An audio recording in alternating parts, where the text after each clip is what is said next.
বাঁশখালী উপজেলায় আসন্ন শারদীয় দুর্গাপূজা ২০২৫ উপলক্ষে আইন শৃঙ্খলা বিষয়ে প্রস্তুতিমূলক আলোচনা সভা অনুষ্ঠিত হয়েছে। উক্ত সভায় প্রধান অতিথি হিসেবে উপস্থিত ছিলেন advocate Mohammad Ashraf Hossain Razzak, public prosecutor. বিশেষ অতিথি হিসেবে উপস্থিত ছিলেন এম আব্দুল হক, সাবেক সাংগঠনিক সম্পাদক, বাঁশখালী উপজেলা বিএনপি।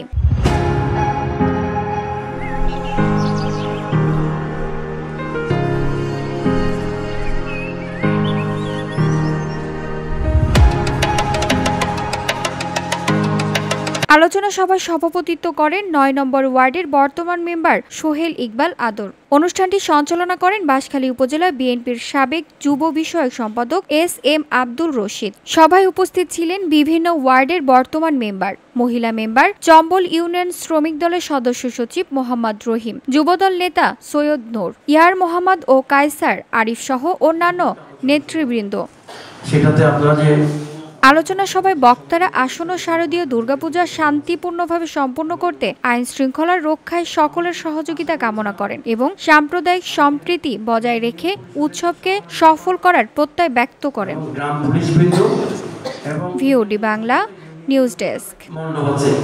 এই 14টা মণ্ডপের সভাপতি সেক্রেটারিকে নিয়ে আমি বসবো।